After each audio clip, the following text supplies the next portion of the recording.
everybody, welcome back to Tim Travels. It's Terry, your host. Coming to you, Beatrice and I are coming to you from Sidney, Nebraska,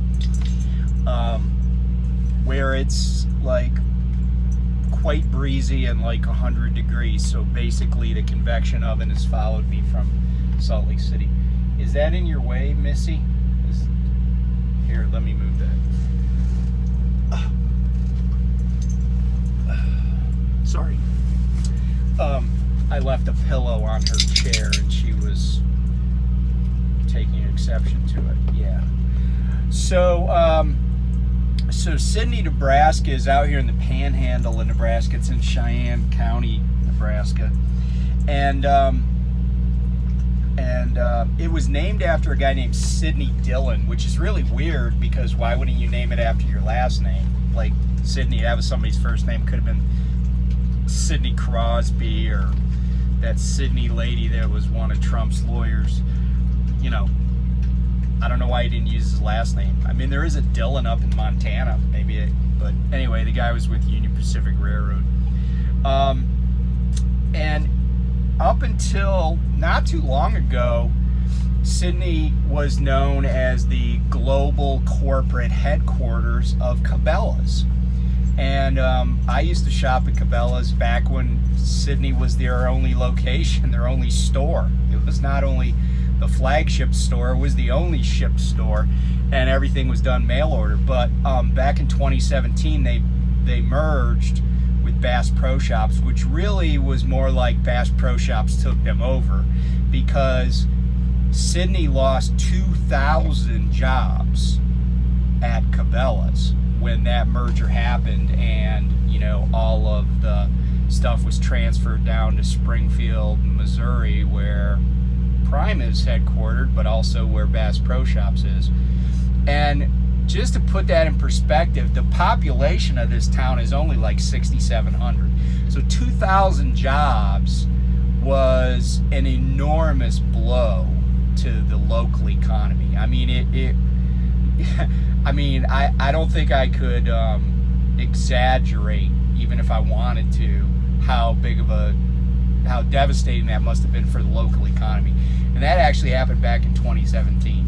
So, and it's kind of interesting that I'm talking about businesses and mergers and acquisitions and stuff, because a lot of people end up finding themselves on the short end of the stick when their company gets bought out.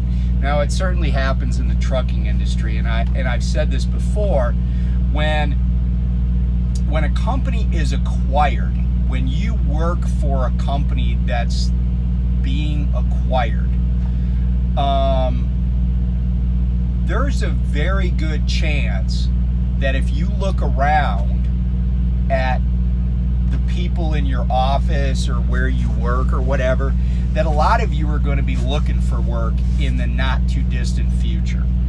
That's just how it goes in business. The big fish eats the little fish. It's not the big fish that ends up suffering. The big fish doesn't get rid of their key personnel or the people they want. They get rid of people they don't know from another town, from another state. It doesn't hurt them. And so while there's big office buildings still here and there's the Cabela's stores still here, it really was put this place in a hurt locker. And by the way, I've thought for a long, because I used to do a lot of real estate deals and represent people who leased retail space and stuff. And for a long time, I've believed that Cabela's was stretched way, way, way too far. There were too many Cabela's stores. And I'm not sure if they got out over their skis and just needed a bailout. I didn't really follow it that much. The other company that I think is way out over its skis, although they're franchised, is Harley Davidson. I see just a lot of Harley dealerships in places where I'm like, who the hell in this area has 25 grand for a motorcycle? Anyway, that's just, and again, that's just my spidey sense of having practiced law, having, paid attention to business and, worked at the SEC and stuff like that. So anyway, I just share that with you. So what I wanted to talk about today, though, is I want to make an appeal, if you will, not a legal appeal, just a call to recent college graduates who are finding that, notwithstanding that there's a lot of new hiring, that the job markets are just not what they had hoped for. They went to college, you know who you are, right? You went to college for 4 years. You studied really hard. You got the best grades you could. You maybe worked a side job to pay your way through college. You borrowed money to get through college. Your parents helped you out. Maybe your grandparents. And now you find yourself looking at a job in sales or, working in financial services, selling solar panels, whatever. And they'll call you something like an account executive, but you won't really make much more than somebody that's a shift manager at McDonald's. And in your heart of hearts, you kind of know that. But, there is a potential for growth. There is a potential for upward mobility. Or there's also a potential that you'll be waiting tables at Olive Garden to make ends meet and to make those loan payments, which all come due starting in November, because you get 6 months after you graduate. So if you graduated in May, November is when they kick in. And so my appeal is this. What if I said, and everybody's heard of a gap year, right? Where you just take a year off, you travel the world, you do something fun, you kind of decompress from the pressures of school, whatever that was for each person. And by the way, getting through college, especially 4 years of college, is no mean feat. It's not easy. And the numbers support the fact that it's not easy. A vast majority of people that start college in this country will never get a bachelor's degree. The numbers haven't really changed, And so you are fairly elite if you have a bachelor's from an accredited university or college, right? You are fairly unique. But the question is, can you monetize that? Or are you just going to be a highly educated, low-wage employee? And I've hired over the years lots of people that were college graduates, and they were waiting tables. They were working, low-pay admin jobs at law firms and other businesses. Some were just struggling to find any meaningful work after college. So here's my pitch to you. Truck driving can fulfill a number of things for the young person who has energy and who's not afraid of big equipment. That's part of it. If you're afraid, if you get scared riding in a Honda Civic because you think cars are too close to you, this is not for you. Also, if you have I think it's agoraphobia, where you're kind of afraid to go outside, or you have being on the road makes you anxious, this is not the career for you. Or even the job, maybe it's not going to be a career. But if you're somebody who has a little bit of a sense of adventure, you can figure things out for yourself, which you probably can because you got a bachelor's, and you are willing to have an adventure, travel around, see stuff that you haven't seen before. And I don't care if you're well traveled. I've said this before. I've been all over the world, and I've definitely been all over the United States, and I go to places all the time that I've never been before. In fact, I'm headed to one right now. I've been to Maine before, but I've never been to this town. I've never been, where it's located. So I'm looking forward to this trip. But I still have a job to do, right? I'm getting paid for it. But if you say to yourself, hey, I could just take a year and pay down some of my school loans, have a place to live, look at my place, and and I'm not, if you were homeless, living in a truck probably isn't a bad gig, right? I got a fridge, I got a microwave, I got a bed, my dog lives here. But if you just want to get out on the road and be your own boss, maybe even start your own business and do something kind of different every day. I mean, driving is driving, right? But go someplace different, learn about a different industry. I've learned so much about how America works, especially like how does stuff get to store shelves, about packaging of consumer products, about machinery, you name it, right?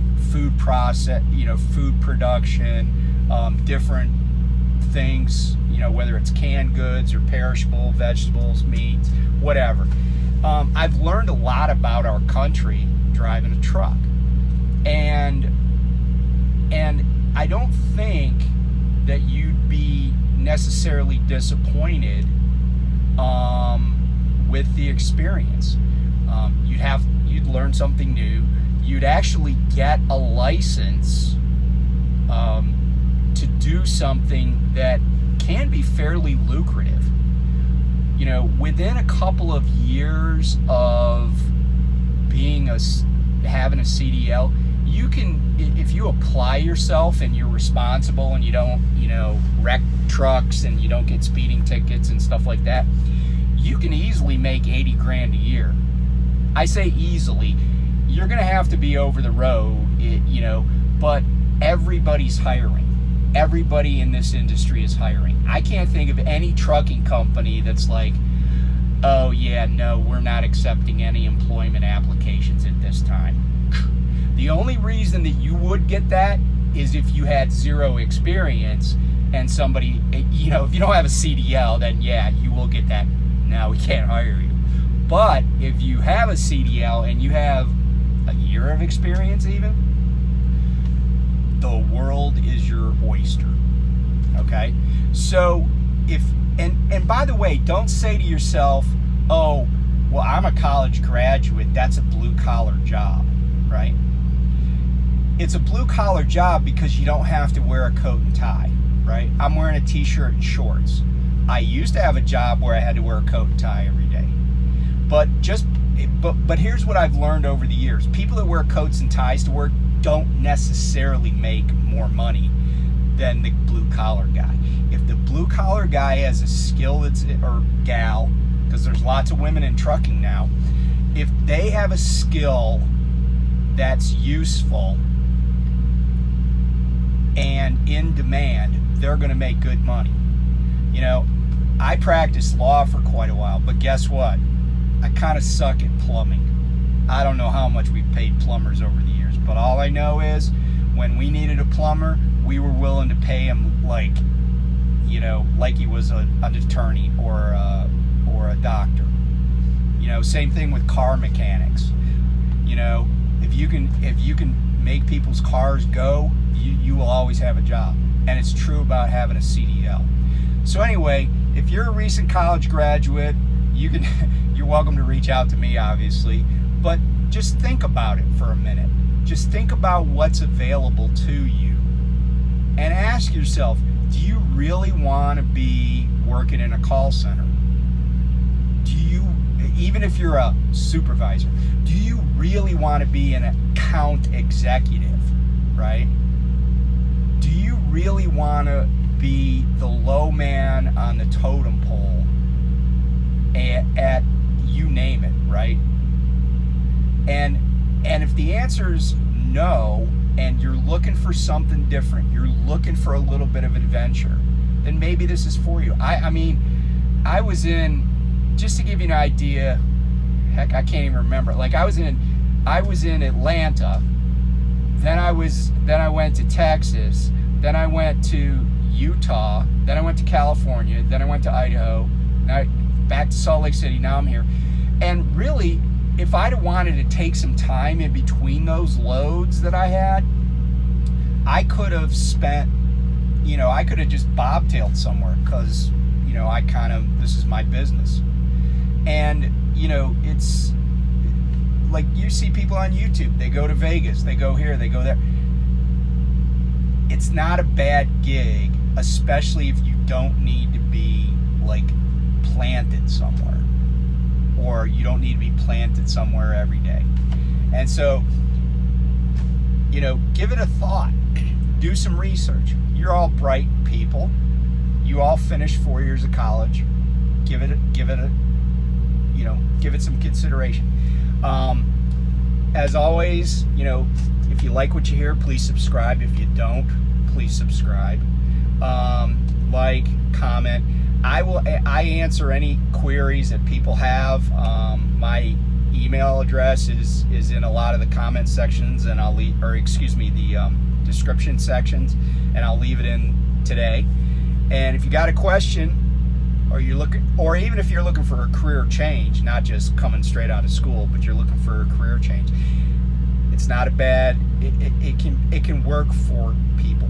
And by the way, if you are a recent college graduate, can you imagine putting on a resume that you were in control of $200,000 worth of equipment and over, you know, tens of thousands of dollars worth of cargo, and you know the logistics business? Because actually logistics is a growing area. But can you imagine if you already knew this side of it? You might have a leg up on a good position that's more, you know, day-to-day permanent in the same location. But just a thought. Anyway, everybody stay safe out there, and we'll talk to you soon. Bye.